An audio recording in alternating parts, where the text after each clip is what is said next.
एक ऐसा शख्स अगर वो विदेशों में रहता, उसकी प्रतिभा का उसको कितना लाभ मिलता, इसकी कल्पना भी नहीं की जा सकती। लेकिन भारत में आकर अगर अपने देश के लिए काम करना चाहा तो 22 साल केवल मुकदमे में चले गए।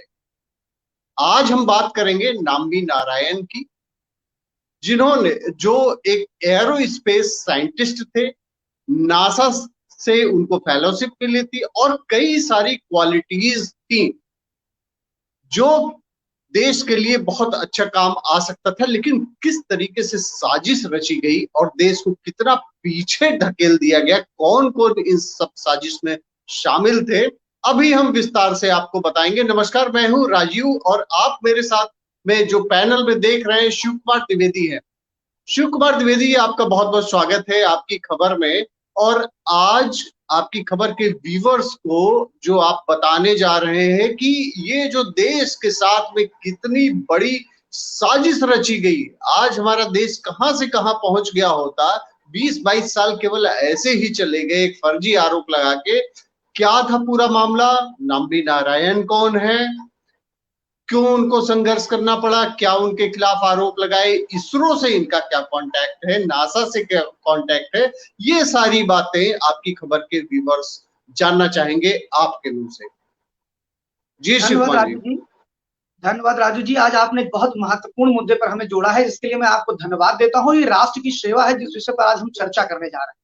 आपको बताना चाहूंगा, श्री नम्बी नारायण को अभी पद्म विभूषण भी 2019 में दिया गया है और उनको इसका सम्मान ये भारतीय जनता पार्टी की जो सरकार, मोदी सरकार है, उसने दिया। और मेरा ये मानना है कि नम्बी नारायण के विषय में पहले हमें जानना होगा नम्बी नारायण है। नम्बी नारायण भारत के जी। रॉकेट प्रणाली क्रायोजेनिक इंजन के विशेषज्ञ माने जाते हैं और उनका 1941 में जन्म हुआ था नम्बी नारायण का। आज वो जीवित है। और अभी आपने लेटेस्ट एक घटना सुनी कि श्री नरेंद्र भाई मोदी, जो कि 22 वर्षों से, लगभग 2002 से जिनके ऊपर आरोप लगाया गया, एक तंत्र था, मीडिया का तंत्र था, वामपंथी अर्बन नक्सलियों का तंत्र था, जिसमें तीसरा सीतलवाड़ का नाम आया। उसी में एक नाम आया श्री कुमार, आईपीएस ऑफिसर का। मेरे मन में बात आई कि अगर श्री कुमार ये आईपीएस ऑफिसर है, उसके तुरंत बाद नम्बी कुमार ने ट्वीट किया, जो वैज्ञानिक थे, कि शायद ये जीवन में पहला कोई अच्छा काम भारत की तरफ, मतलब ये बहुत अच्छा काम हुआ जो श्री कुमार को गिरफ्तार किया गया। मैंने सोचा श्री कुमार के पीछे इनका क्या मतलब है। मैंने उसको पढ़ना चालू किया और एक अद्भुत चीज निकल करके आई कि नम्बी कुमार, जो कि 1966 के करीब में थिम्बा त्रिवेंद्रमपुरम में, जहां पर इसरो के पहले प्लांट चालू हुए थे, वो के विक्रम भाई सारा से मिलने चले गए, विक्रम सारा भाई से, और उन्होंने कहा मुझे भाई आप क्या काम करना है और मुझे अंतरिक्ष क्षेत्र में ही काम करना है।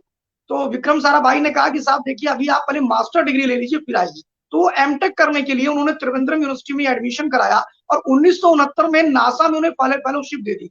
नासा में जाने के बाद वो वहां के यूनिवर्सिटी था प्रिंसटन यूनिवर्सिटी, प्रिंसटन यूनिवर्सिटी में जाकर के उन्होंने एडमिशन लिया और वहां पर गुई क्रोको एक वहां वैज्ञानिक थे, उनके साथ मिलकर के उन्होंने रिकॉर्ड 10 महीने में रासायनिक प्रणोदिता प्रणाली जो होती है, जिसके माध्यम से रॉकेट ऊपर भेजे जाते हैं, उसकी प्रणाली में मास्टर हासिल कर ली। और आपको बता दें कि नासा ने उस समय उनको बहुत पैसा देने की बात करी कि आप भारत मत जाइए, आप यहीं पर रहिए। और वो भारत में आते हैं, भारत के वैज्ञानिक होते हैं। और हम पहले अंतरिक्ष में हमारे रॉकेट इतने नहीं जाते थे, आप ध्यान देते होंगे।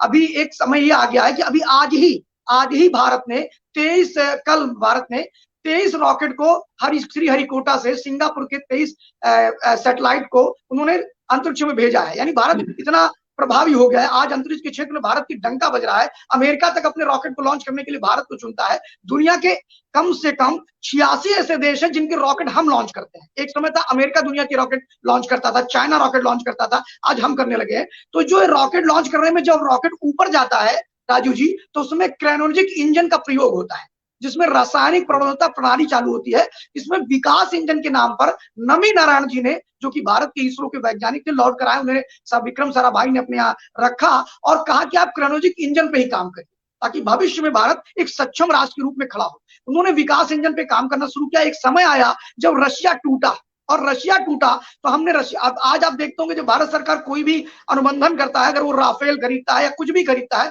तो कहता है टेक्नोलॉजी हस्तांतरण हमने करेंगे, हम आपसे सामान नहीं लेंगे, आप टेक्नोलॉजी भी हमें दीजिए, और कल सामान खराब हो जाए तो हम क्या करेंगे, तो आज टेक्नोलॉजी हमारे पास रहेगी, हम बना लेंगे। तो उस समय 89 के करीब में और 90 के करीब में भारत ने क्रायोजेनिक इंजन के कहा कि मुझे परमाणु परीक्षण करना है, जो भी करना है, तो हमें क्रायोजेनिक इंजन चाहिए, समझिए आप। और क्रायोजेनिक इंजन लेने के बाद रॉकेट भेजना था जिसमें आप अग्नि की उड़ान, एक पुस्तक है जो कि हमारे पूर्व राष्ट्रपति डॉक्टर एपीजे अब्दुल कलाम पे लिखी गई है, उसमें एपीजे अब्दुल कलाम ने भी इसकी चर्चा करी है क्रायोजेनिक इंजन की। आपको बताऊं कि $9 बिलियन अमेरिकी रुपए पे हमें 4 क्रायोजेनिक इंजन देने की बात करी रशिया ने। 4 में भी बाद में कहा हम 3 ही क्रायोजेनिक इंजन देंगे, और अमेरिका के दबाव में, तब रशिया बहुत दबाव में था अमेरिका के, जब शीत युद्ध चल रहा था उस समय, तो उसने कहा हम 3 ही इंजन देंगे। और भारत ने कहा कि हमें टेक्नोलॉजी दीजिए, तो अमेरिका के दबाव में उसने टेक्नोलॉजी भारत को नहीं दिया, क्योंकि भारत अगर टेक्नोलॉजी पाता तो सक्षम हो जाता। ऐसी स्थिति आई कि भारत के जो वामपंथी थे, जो चाहते थे देश आगे ना जाए, सत्ता में बैठे हुए लोग भी ऐसे कुछ रहे होंगे, तभी उनका साहस बढ़ा इस प्रकार की हरकत करने का। उन्हें लगा कि नंबी नारायण सिर्फ क्रायोजेनिक इंजन को देख करके वो इस प्रकार की टेक्नोलॉजी को विकसित कर देगा और भारत बहुत जल्दी ही अंतरिक्ष के क्षेत्र में एक संपन्न राष्ट्र के रूप में खड़ा हो जाएगा। और इस चीज को देखते हुए आपको बताऊं कि वामपंथी सरकार, करुणाकरण की सरकार जो उस समय 94 में केरल में थी, उसके कहने पर, करुणाकरण के कहने पर, श्री प्रकाश जिनका भी नाम आया है, सुप्रीम कोर्ट ने उनके खिलाफ कहा है कि फर्जी मुकदमे में जिस प्रकार मोदी जी को फंसाया गया, उनके खिलाफ तत्काल कार्रवाई होनी चाहिए। गलत एफिडेविट उसी श्री कुमार ने, वो आईपीएस ऑफिसर जिसमें गुजरात में है, जिसको गिरफ्तार किया गया है, श्री कुमार ने इनको अरेस्ट किया। किसको? नंबी कुमार को। और एक झूठा केस बनाया मालदीव से आई हुई एक महिला जिसका वीजा खत्म हुआ था, पाकिस्तान की मरियम राशिदा नाम था उसका, और उसको गिरफ्तार किया और उस पर यह दबाव बनाया कि आप नंबी कुमार के खिलाफ बयान दीजिए। और उसने बयान दिया कि नंबी कुमार के साथ मेरे सेक्सुअली संबंध थे, नंबी कुमार के साथ मेरे आंतरिक संबंध थे, और क्रायोजेनिक इंजन को ये लीक कर रहे हैं। उसकी फोटोएं लीक की गई है पाकिस्तान में, और इस प्रकार का वातावरण बना करके नंबी कुमार को रखा गया, उनको प्रताड़ना दी गई, उनको यातना दी गई। नंबी कुमार कहते हैं, आप नंबी कुमार को पढ़ेंगे तो नंबी कुमार कहते हैं कि मुझे आईबी के जो ऑफिसर थे इंटेलिजेंस, वो सत्ता के दबाव में, फिर ध्यान दीजिएगा मेरी बात, आईबी के जो ऑफिसर थे वो सत्ता के दबाव में कह रहे थे कि तुमने वो जो फोटो है उस क्रायोजेनिक इंजन के, और उसको ले आकर के तुमने कहाँ भेजा है, क्या किया है। तो नंबी कुमार उनको उत्तर देते हैं कि आपको इसरो के बारे में पता नहीं है, आपको क्रायोजेनिक इंजन के बारे में पता नहीं है। अगर हम वो फोटो भी उनको दे देंगे, पहली बात तो फोटो नहीं गए हैं, ना ही मैंने ऐसा कुछ चीज वहां भेजा है, अगर मैं फोटो भी दे दूंगा तो उनको इस प्रकार का इंजन बनाने के लिए हमारे संपर्क में रहना आवश्यक है। बिना हमारे संपर्क के, बिना हमारे सानिध्य के वो इंजन नहीं बना सकते हैं, क्रायोजेनिक इंजन, और कुछ भी नहीं कर सकते हैं। उनकी बातों को नहीं माना गया, उनको बार बार दबाव बनाया जा रहा था। मैं कहना चाहूंगा, बार बार उन पर दबाव बनाया जा रहा था कि के कस्तूरीरंगन, जो कि इसरो के उस समय के अध्यक्ष हुआ करते थे, उन्हें कहा गया कि उनका नाम लीजिए बार बार और उनको फंसाइए। उसके बाद में ए मुथैनायन उनके बॉस थे, कहा उनका नाम लीजिए, उन्होंने उनका भी नाम नहीं लिया। उन्होंने कहा इसरो का एक एक वैज्ञानिक, एक एक कार्यकर्ता इस राष्ट्र के लिए जीता है, इस राष्ट्र के लिए मरता है, वह कभी भी गद्दार नहीं हो सकता है। और आपको पता है, जब नंबी कुमार को पकड़ा गया तो केरला में जहां उनका घर था, उनको लोग गद्दार कहा करते थे, उनको मानसिक प्रताड़ना दी गई, और जब उनको टॉर्चर किया गया तो राजीव जी उनको हॉस्पिटल भी नहीं जाने दिया, उनको मेडिकल ट्रीटमेंट भी नहीं दिया गया। नंबी कुमार को इतना प्रताड़ित किया गया, फिर 1994 के करीब इस मामले को लेकर के नंबी कुमार के परिवार वालों ने जाकर के सीबीआई जांच की मांग करी, सीबीआई जांच बैठा दी गई। सीबीआई जांच ने 1996 में यह आदेश किया कि नंबी कुमार का इससे कोई लेना देना नहीं है, ये एक फर्जी षड्यंत्र था, और उस फर्जी षड्यंत्र का जो षड्यंत्रकारी था वो कौन था? वो सत्ता में बैठा मुख्यमंत्री करुणाकरण था, वामपंथी करुणाकरण,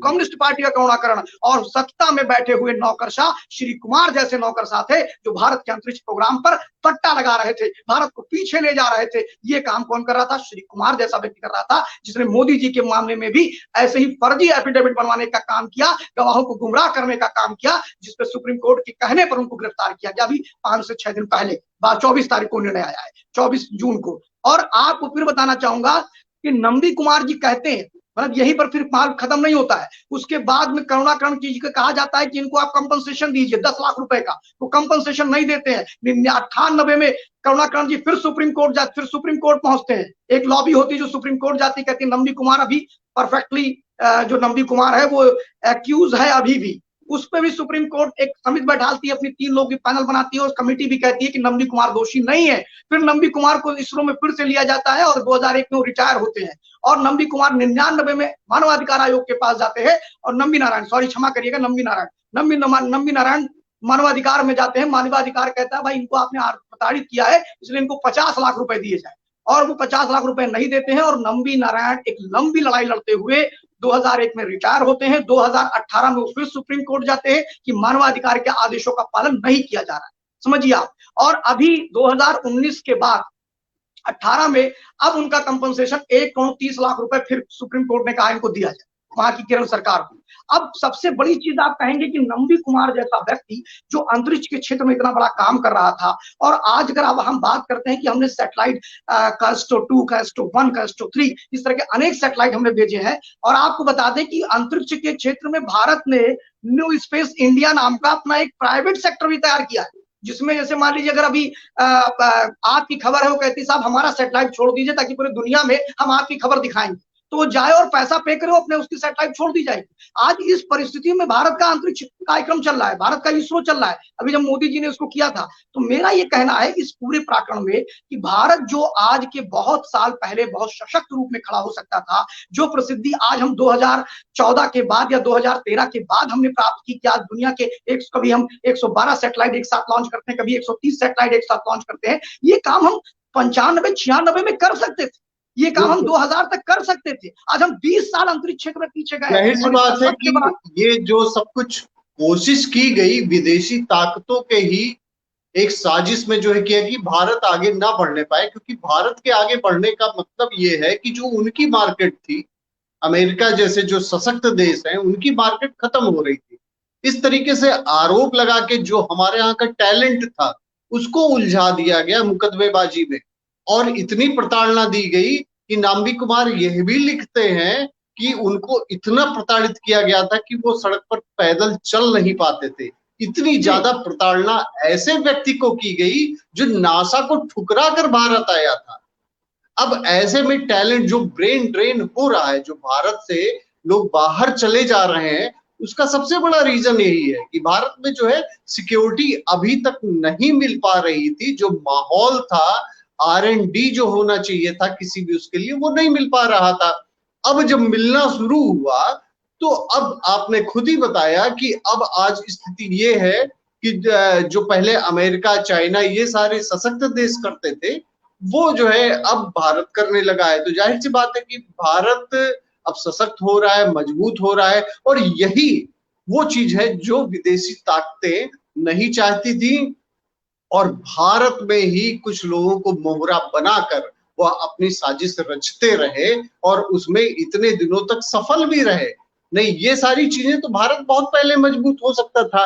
और आपकी खबर के व्यूवर्स को एक चीज और बताना चाहेंगे कि इनके नाम्बी नारायण के ऊपर एक मूवी भी बनी है जो आज से रिलीज हुई है, और उस मूवी को जो मेरा मानना है कि जो आज की यंग जनरेशन है उनको देखना चाहिए और ये जानना चाहिए कि कोई भी जो काम है वो किस तरीके से उसमें हिंड्रेंस जो आते रहते हैं वो किसी एक ही व्यक्ति के लिए नहीं, हमेशा भी जब आप सफल होना चाहेंगे तो कुछ ना कुछ कहीं ना कहीं ऐसी ताकतें रहेंगी जो सफल नहीं होने देना चाहेंगी। जी शिवकुमार जी, और आप कुछ बताना चाह रहे हैं? मैं इसमें 2-3 पॉइंट रखना चाहूंगा। पहला, इसमें से चाहे वो इतनी बड़ी घटना इस देश के सुरक्षा तंत्र को लेकर के, इस देश की प्रगति को लेकर के जो की, वो एक नौकरशाह ने की, श्री कुमार ने। दूसरा, उसमें एक करुणाकरण, एक प्रदेश का मुख्यमंत्री शामिल था, और आपको बताना चाहूंगा दोनों केरल से बिलोंग करते थे, और नंबी नारायण उसमें गुजरात में डायरेक्टर हुआ करते थे, समझिए आप। और नंबी नारायण पर इन्होंने व्यक्तिगत खुन्नस निकाली, और केंद्र की जो उस समय की सरकार थी वो मूक दर्शक बनी देख रही थी। और आपको बताऊं कि उसमें नंबी नारायण जैसे लोगों ने जो इतनी बड़ी घटना करी, उसके बाद मैंने liberal gang, pseudo secular gang, किसी को कुछ कहते नहीं देखा। यहाँ तक कि मीडिया मैनेजमेंट भी उनका इतना टॉप का था। आज बार बार आप कहते हो कि साहब क्या नाम है, देश की सेना के साथ, सुरक्षा के साथ खिलवाड़ नहीं होना चाहिए, देश की संविधान खतरे में। अरे देश का संविधान इससे भी ज्यादा खतरे में आया क्या, आप बताइए। तो और अब व्यक्तिगत दुश्मनी थी इनकी, समझिए आप, नंबी नारायण को लेकर के व्यक्तिगत शत्रुता निकाली, जिसमें नंबी नारायण ने बात को लिखा है, मैंने उसको व्यक्तिगत पढ़ा है। नंबी नारायण ने कहा करुणाकरण, चूंकि वो लोकल के पॉलिटिशियन थे, मतलब लोकल केरला के थे, और करुणाकरण भी कोई बहुत बड़े पॉलिटिशियन क्या होता है, सामान हम ही जैसे लोग होते हैं जो कल पॉलिटिशियन बन जाते हैं। तो करुणाकरण का उनसे नहीं पड़ता था। श्री कुमार ने एक रिकमेंडेशन किया था इसरो में किसी को नौकरी के लिए, उनका कोई रिलेटिव था, और श्री कुमार के उस रिलेटिव को इन्होंने नहीं किया, तो श्री कुमार ने जाकर के धमकी देने पहुंच गए गुजरात में और कहा तुम्हें देख लूंगा, तो उन्होंने इनको भगा दिया घर से। यह भी एक कारण था। और सोचिए, अपनी व्यक्तिगत महत्वाकांक्षा, ये भ्रष्टाचारी लोग और ये करप्ट लोग, इन लोगों ने जाकर के नंबी कुमार को अपने व्यक्तिगत महत्वाकांक्षा के लिए इस प्रकार लताड़ने का काम किया। दूसरी चीज, आप कांग्रेस को छोड़ नहीं सकते हैं। इस मामले पे। और आप देखिए राजू जी, अगर श्री कुमार जो है, इसने भारत के एक वैज्ञानिक का कैरियर तो चौपट किया ही किया, भारत को कितना पीछे ढकेला ये सोचिए। और इसके साथ यहीं पर नहीं रुका, वो व्यक्ति लगातार ऐसे षड्यंत्र करता रहा, उसकी षड्यंत्रों के पीछे विदेशी शक्तियां लगी रही श्री कुमार के पीछे। और तीस्ता सीतलवाड़, जिसका भी नाम आया है, जिनको अरेस्ट किया गया है, श्री कुमार को अरेस्ट किया गया है, ये वो लोग हैं जो 2002 का दंगा, जो कि मात्र आप 12 से 18 घंटे में कंट्रोल कर लिया गया, उस दंगे को उन्होंने बढ़ा चला के बात करी। मैं पूछता हूं कि बार बार, अभी मैं पढ़ रहा था, क्या नाम है, कांग्रेस के एक प्रवक्ता है, उनका एक स्टेटमेंट पढ़ रहा था, उसमें उन्होंने कहा कि अब फिर ये बात इसलिए आ रही, श्री कुमार चूंकि दोनों से कनेक्ट है, समझिए अभी श्री कुमार जो है ये दोनों से कनेक्ट है, नंबी नारायण से भी कनेक्ट है। उसने एक भारत के बहुत अच्छे वैज्ञानिक को मानसिक प्रताड़ना दी और भारत के एक अच्छे योग लीडर को उसने रोकने का प्रयास किया 2002 के दंगे में। मैं पूछता हूं कि अभी सुप्रीम कोर्ट ने बड़ा जबरदस्त डिसीजन दिया, आपने पढ़ा होगा। सुप्रीम कोर्ट ने कहा कि क्या कोरोना से मर रहे हैं जो लोग पूरे विश्व में, तो उन सरकारों को दोषी मान लिया जाए, उनके प्रमुखों को फांसी दे दी जाए। उसने कहा दंगा सरकार नहीं कराती है, इसमें एसआईटी जांच में तय हो गया, 2018 में भी तय हो गया। और श्री कुमार ने लोगों को धमकाया और संजीव भट्ट, इन दो लोगों ने। तो आप सोचिए कि इस देश में कितने बड़े षड्यंत्रकारी हैं जो देश की संवैधानिक संस्थाओं में सेंध लगाते हैं, खोदते हैं, उसको इनलीगल काम करते हैं और उनके नियमों कानूनों को अपने अनुसार गढ़ते हैं, और उसके बावजूद भी कहते हैं संविधान बचाओ। उसके बाद भी लेटर लिखते हैं। अभी आपने देखा होगा नरेंद्र मोदी जी के जब सीए उन्होंने पारित किया, जब 370 पारित किया, तो एक ग्रुप बना था आईएसपीसीएस का, जो लिख के देता था कि साहब संविधान खतरे में, समझिए आप। तो ये देश के लिए गंभीर विषय। और मेरा सिर्फ इतना कहना है आपके व्यूअर से, और अगर इस डिबेट को मेरा अगर कोई युवा देख रहा है, जितने भी युवा देख रहे हैं, मेरा उनसे हाथ जोड़ के करबद्ध निवेदन है कि आज 1 जुलाई को रॉकेट नंबी करके फिल्म लॉन्च हो गई है आर माधवन की, इसको आप जरूर देखें, युवा को जरूर देखना चाहिए। आपको क्या लगता है राजू, नंबी कुमार ही मानसिक रूप से प्रताड़ित हुए? नंबी कुमार नहीं, इस देश की मेधा के मन में ये शंका पैदा हो गई कि इसरो में रहने वाला व्यक्ति भी गद्दार हो सकता है। ये एक बहुत बड़ी चोट थी इसरो के लिए, और ये छोटी मोटी चोट नहीं थी। और अब मैं कहना चाहूंगा अपने देश के युवाओं से कि आप रॉकेट नंबी देखें। इस देश में बहुत वैज्ञानिक हैं और ये हमारी प्रेरणा के स्रोत हैं। एपीजे अब्दुल कलाम हमारी प्रेरणा के स्रोत है, नंबी नारायण हमारी प्रेरणा के स्रोत है, क्या नाम है आपके के कस्तूरी रंगन प्रेरणा के स्रोत है, आपके विक्रम साराभाई प्रेरणा के स्रोत है, अभी के सिवान हमारे प्रेरणा के स्रोत है। इन लोगों ने अपना जीवन सर्वस्व निछावर कर दिया भारत माता के लिए। और आपने एक भारत माता के राष्ट्र, भारत माता के लिए अपना जी जान देने वाला, वो चाहता तो भाई क्या करता, कारण मैं नासा की फेलोशिप लेके वहीं पड़ा रहता। यही doctor APJ Abdul Kalam NASA में थे। मैं एक उदाहरण देना चाहूंगा, डॉक्टर एपीजे अब्दुल कलाम जब ये राष्ट्रपति बने, तो मैं इनकी अग्नि की उड़ान पढ़ रहा था। अग्नि की उड़ान पढ़ते हुए राजू जी बड़ा इंटरेस्टिंग सब्जेक्ट, अगर आप आदेश करेंगे तो मैं 2 मिनट के अंदर 1 सेकंड में खत्म कर दूंगा, 10-15 सेकंड में। उन्होंने अग्नि की उड़ान में लिखा कि जब मेरे घर में लोग आए, मतलब डॉक्टर एपीजे अब्दुल कलाम के घर में कुछ लोग आए और वहां पर एक कैलेंडर लगा था। तो कैलेंडर पे अक्सर आप देखते हैं कि अब तो लोग भगवान के, गणेश जी के, इन सबके चित्र देते हैं। पहले कैलेंडर पे होता क्या था कि कोई बहुत अच्छी सीनरीज होती थी, उसको लगाते थे लोग। तो उसमें एक लोगों ने इनके घर में पूछा कि बड़ा अच्छा फोटोग्राफ है, कहाँ का है और किस कैमरे से लिया गया है? तो वो बड़ी जोर मुस्कुराए डॉक्टर कलाम, और उन्होंने कहा कि आपको पता है ये फोटो क्योंकि ये तो फोटो क्या नाम है किसी अमेरिकन ने खींची हो। तो फिर और मुस्कुराए बहुत तेजी से। उन्होंने कहा अमेरिकन ने नहीं, ये भारत के इसरो के सैटेलाइट ने खींची और इसको अमेरिका ने लगा दिया है अपने यहाँ। तो आप कह रहे हो अमेरिका वाले बहुत आगे हैं, ये हमने खींच के दिया है। और उन्हीं एपीजे अब्दुल कलाम ने कहा था कि जो परमाणु बम है, नासा में उन्होंने सिद्ध किया ये बात, अपने कलीग से बात करके उन्होंने लिखा अग्नि की उड़ान में कि नासा में जब लोगों ने कहा कि साहब परमाणु परीक्षण तो हमने पहले किया, तो उन्होंने कहा नहीं आपने नहीं किया है, ये परमाणु परीक्षण भगवान जब महाभारत का युद्ध चल रहा था तब ये परीक्षण हुआ था। और उस समय जब एक तीर मारते थे तो 10,000 लोग मरते थे, विश्व पितामह एक तीर मारते थे 1 लाख लोग मरते थे। ये उस समय हमने कर दिया था। ये मैं नहीं कह रहा हूं, ये इस देश का प्रखर वैज्ञानिक, भारत के पूर्व राष्ट्रपति और भारत रत्न जैसे एपीजे अब्दुल कलाम जैसे लोग जो है, ये भारत के रत्न थे। और इन्होंने कहा कि भारत महाभारत को पढ़िए, तब पता लगेगा आपको कि परमाणु का परीक्षण किसने किया था। क्योंकि उन्होंने बताया कि परमाणु परीक्षण में जो आज हम मात्रा मिलाते हैं वो 1.6 की मात्रा हमारे वेदों में लिखा हुआ है, उस प्रकार के आयुध शस्त्र बनाने का। और अभी जो ये बनाते हैं 1.1 का रेशियो देते हैं, समझिए आप, यूरेनियम प्लस 1.1 लेड की मात्रा। वो कहते हैं वो हमसे 1000 गुना अधिक बड़ा परमाणु परीक्षण करते थे, हम तो बहुत छोटा परमाणु परीक्षण कर रहे हैं और उसी में फूले नहीं समा रहे हैं। तो आप सोचिए कि ऐसी मेधा एपीजे अब्दुल कलाम ने वहां काम करना स्वीकार नहीं किया। वो चाहते तो नासा में बैठे रहते, आराम से पैसा कमाते, जैसे बहुत से लोग जाते कमाते। तो ऐसे लोगों को भारत के अंदर नंबी नारायण एक ऐसा उदाहरण है कि भारत की मेधा और युवा शक्ति में भाव भरा गया कि भारत करप्ट है, भारत की संस्थाएं करप्ट है, भारत के लोग करप्ट है, वहां जाने का कोई मतलब नहीं है। अभी एक छोटा उदाहरण देख लीजिए, अग्निवीर जैसी योजना आई जिसपे हम लोग ऑलरेडी कर चुके हैं, यहाँ पर चूंकि व्यूवर्स देख रहे हैं, 3500 लोगों का रिक्रूटमेंट होना है नौसेना में, और उन्होंने अपनी साइट खोले अभी 4 दिन हुआ है। इससे अधिक दिन के अंदर आप विश्वास नहीं करेंगे, 4 दिन के अंदर 3.5 लाख लोगों ने उस पर रजिस्ट्रेशन कर दिया, 3.5 लाख। और अभी भी पंजाब में वहां के मुख्यमंत्री एक प्रस्ताव दे रहे हैं कि अग्निवीर का हम विरोध करते हैं। तो आप ये समझ सकते हैं राजीव जी, प्रकार की स्थितियां पनपी हुई, लोग कैसे लोगों को गुमराह कर रहे हैं और भारत के मान बिंदु पे चोट कर रहे हैं। ये तो बात सही है। इसके पहले आपकी खबर के व्यूवर्स को आपने बहुत ही डिटेल में अग्निवीर जो योजना थी उसके बारे में आपने बहुत ही डिटेल में बता दिया था, जानकारी आपने दे दी थी। और एक बात आपने बहुत अच्छी कही थी कि ये जो विरोध प्रदर्शन दिख रहा है, इसमें जो एलिजिबल कैंडिडेट्स हैं उस एज ग्रुप से ज्यादा 25-30 साल वाले प्रदर्शन कर रहे थे, जबकि उनका अग्निवीर से कोई मतलब ही नहीं था। खैर, आज हम चर्चा चूंकि नाम्बी पे कर रहे हैं, एक चीज और जानकारी देना चाहेंगे आपकी खबर के व्यूवर्स को कि नाम्बी नारायणन को पद्म भूषण अवार्ड भी दिया गया था। और ये जो हमारे यहाँ के टैलेंट, जो हमारे वैज्ञानिक थे, उनको भारत सरकार ने जो उनकी प्रतिभा थी उसके प्रति सम्मान दिया। और ये होते भी रहना चाहिए, क्योंकि अगर प्रतिभाएं देश में हैं तभी हम सिर उठा के कह सकते हैं कि हम भारतीय हैं। और आज हमारे लिए बहुत ही फख्र है इस बात का कि भारत का होने का आज जो है मतलब समझ में आता है कि जहां जो एक मोनोपोली चलती थी पहले, अमेरिका, चाइना, इन सब की, रूस की मोनोपोली चलती थी, आज भारत की मोनोपोली चल रही है, वो किसी से नहीं दब रहा है।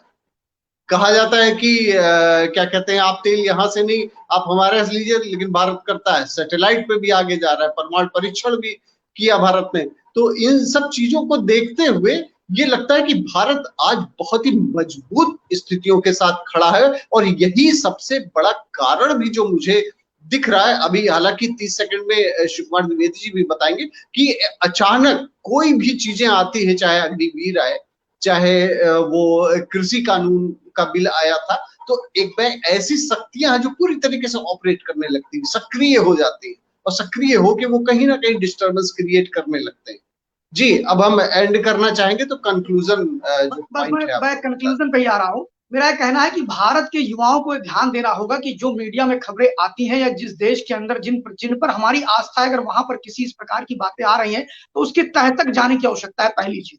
दूसरी, जो अब भारत को विदेशियों से डरने की आवश्यकता नहीं है, भारत के अंदर बैठे हुए जो अर्बन नक्सली हैं इनको समझना होगा कि किस तरह बातों को प्रस्तुतिकरण करते हैं। नंबी कुमार हमारे सामने का उदाहरण। दूसरा, नंबी कुमार की घटना से एक चीज तो सीखना चाहिए कि इस देश के वामपंथी सदैव भारत को चोट पहुंचाने का काम करते रहे, चाहे वो 62 का युद्ध रहा हो, चाहे वो नंबी कुमार का मामला हो, चाहे वो तीस्ता सीतलवाड़ जैसे लोगों को पीछे से प्रोटेक्ट करना हो, चाहे वो हर्ष मंदर जैसे आईपीएस, श्री कुमार जैसे आईपीएस, इन जैसे लोगों के माध्यम से जो भारत के युवाओं में एक गलत अवधारणा पैदा करने का काम कर रहे हैं, इससे बचने की स्थिति है। दूसरा, बचना चाहिए हम लोगों को। और हमारे भारत में तुरंत ही, जैसे अभी मैं आपको एक चीज देना चाहूंगा कि खासतौर में भारत के युवाओं से अनुरोध करता हूं कि आप पढ़िए, खूब पढ़िए। अगर किसी पे कोई आरोप लगता है तो उसके दोनों पक्ष को पढ़िए। ऐसा नहीं कि जो हम कह रहे हैं वो सत्य ही होगा, ऐसा नहीं कि नंबी नारायण एक बात नंबी नारायण ने और कही थी, उन्होंने कहा था कि जब मैं गिरफ्तार हुआ तो ईश्वरों का कोई व्यक्ति मेरे साथ खड़ा नहीं हुआ, मुझे इस बात का कष्ट है। लेकिन उस समय ईश्वरों के जो प्रमुख थे कस्तूरी रंगन, उन्होंने कहा कि हम न्यायालय की प्रक्रिया में कोई हस्तक्षेप नहीं करेंगे, हम भारत के संविधान में हस्तक्षेप नहीं करेंगे। और यहाँ तो ऐसे लोग हैं जो कई कुतर्कों पे भी हस्तक्षेप करते रहते हैं, अनानक कुतर्क भी रखते रहते हैं। तो मेरा सिर्फ इतना कहना है कि भारत के युवाओं को ध्यान देना होगा कि नंबी नारायण फिल्म देखनी चाहिए उन्हें, पहला काम। नंबी नारायण जैसे बनने का भी प्रयास करना चाहिए। नंबी नारायण मतलब उनके ऐसा नहीं, बोल्ड बनिए, बोल्ड। और अभी राजू जी, मैं एक चीज जोड़ना चाहूंगा खाली, बस ज्यादा नहीं, अभी बस यहीं पर मैं कंक्लूड भी कर दूंगा। मैं सिर्फ इतना कहना चाहूंगा कि अभी हमारे संपादक महोदय जी ने एक बहुत अच्छा विषय रखा कि भारत अंतरिक्ष के क्षेत्र में बहुत आगे जा रहा है। और आपको बता देना चाहता हूं कि भारत ने अभी नेशनल स्पेस इंस्टीट्यूट जो बनाया उसमें वो बाहर के भी चैनल्स प्रोवाइड कर रहे हैं, बाहर भी अपना अंतरिक्ष कार्यक्रम चला रहे हैं। ये तो हमने जो कहा गया ना कि इसका निजीकरण हुआ, ये हुआ, तो उस चक्कर में हुआ, ठीक है, हमने वो करके दिखाया और आज लोग हमसे काम करा रहे हैं और हमने उसका विभाग अलग कर दिया, उसकी सारी चीजें अलग कर दी। अभी एक चीज और बताना चाहूंगा राजू जी, नासा आपको पता है कि वो सरकारी नहीं है, अमेरिका का सरकारी उपक्रम नासा नहीं है। वो जैसे हमारा इसरो चलता है उसमें जो NSI डाला है उसने, वैसे ही वो चलता है, समझिए आप। जो बड़े बड़े लोगों को बड़ी हाई सैलरी पे बड़े मेधाओं को खींचता है और ला करके काम कराता है नासा, समझिए आप। ब्रेन ग्रेन करता है, ब्रेन को ले आता है, अपहरण करता है और आकर के अपना काम कराता है।